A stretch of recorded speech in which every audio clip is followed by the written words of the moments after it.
एक आम आदमी दिन में कई मर्तबा अपनी डिजिटल आइडेंटिटी चेंज करता है।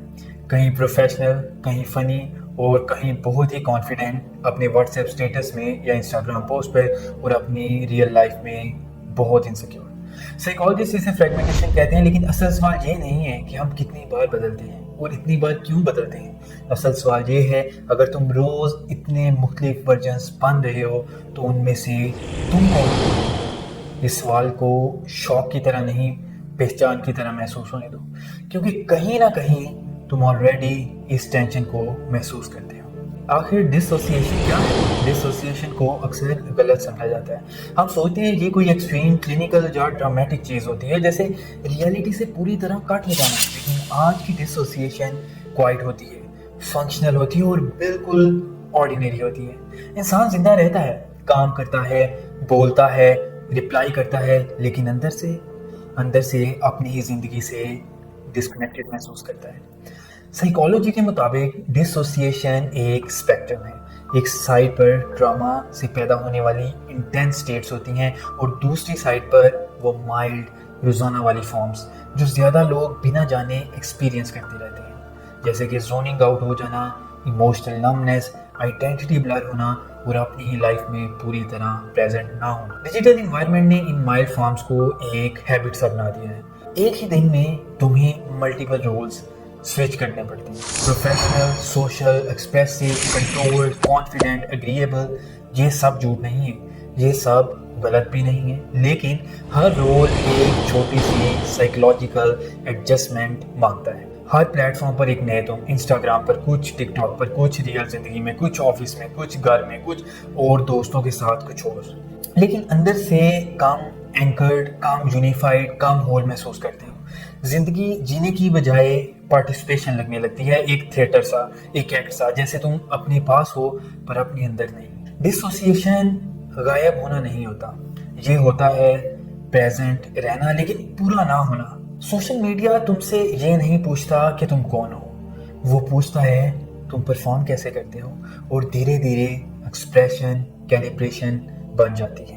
हर पोस्ट, हर इमेज, हर लाइन इनर सच से ज़्यादा एंटिसिपेटेड रिएक्शन के मुताबिक शेप होने लगती है। तुम खुद को देखना शुरू कर देते हो दूसरों के लेंस से, दूसरों को इम्प्रेस करने के लेंस से। जब दूसरे तुम्हें देख रहे होते हैं तो तुम्हारी टोन एडजस्ट होती है, टाइमिंग एडजस्ट करते हो, प्रेजेंटेशन को एडजस्ट करते हो बिना जाने।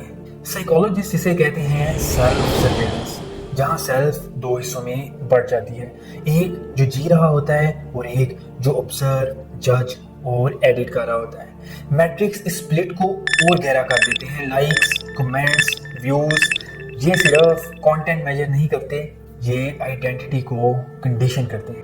नर्वस सिस्टम सीखता है कौन सा वर्जन रिवॉर्ड होता है, कौन सा एक्सेप्टेबल है, किससे मैं ज़्यादा इंप्रेस कर सकता हूँ, किस तरह मेरी इमेज व्हाट्सएप इमेजेस पर पोर्ट्रे हो सकती है, और आइडेंटिटी किस तरह धीरे धीरे अंदर से जीने वाली चीज़ नहीं रहती। बाहर से वैलिडेशन मिल रही होती है, बाहर से सब कुछ मिल रहा होता है, ये धोखा नहीं है, ये अडेप्टेशन है, लेकिन अडेप्टेशन की कीमत होती है। हर प्लेटफॉर्म पर कोहेरेंस मेंटेन करना मेंटली थका देता है। जो एक जगह नेचुरल लगता है दूसरी जगह इनअप्रोप्रिएट, और धीरे धीरे जब कोई देख नहीं रहा होता तुम खुद भी कंफ्यूज हो जाते हो कि आखिर मैं कौन हूँ, मेरा कौन सा वर्जन असल है, मुझे किस तरह बिहेव करना है। एंग्जाइटी पोस्टिंग से नहीं आती, एंग्जाइटी आती है मल्टीपल सेल्फ्स को बिना इंटीग्रेट किए उठाने से।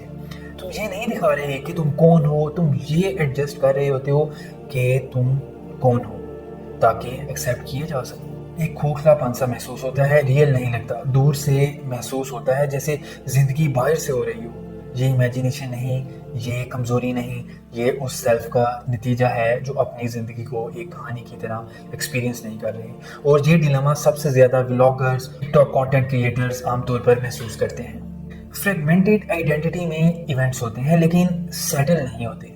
मोमेंट्स गुजर जाती हैं बिना एंकर हुए, इसलिए डिजिटल लाइफ में दिन ब्लर से हो जाते हैं। बहुत कुछ होता है लेकिन बहुत कम जिया जाता है।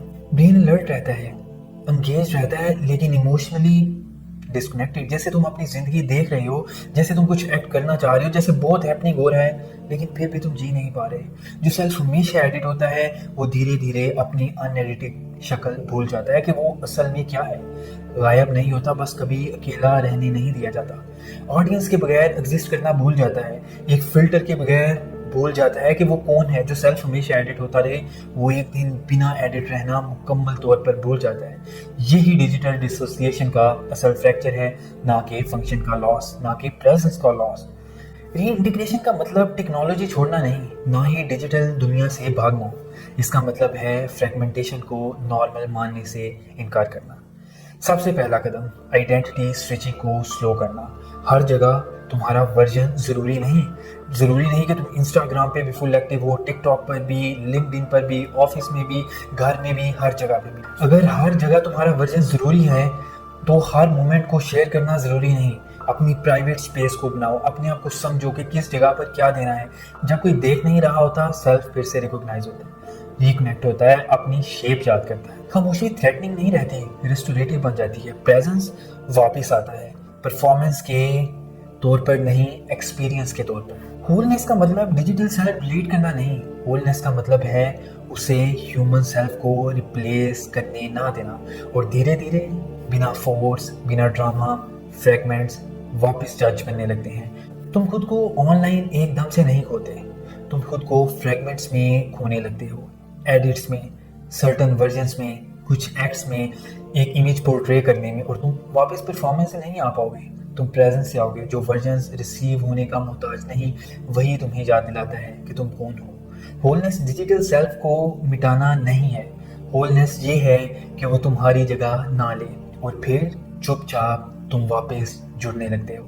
ना ज़्यादा लाउड, ना ज़्यादा स्ट्रॉन्ग, बस ज़्यादा true. If you like this video, subscribe to our channel. Till then, keep learning, keep shining. Thanks.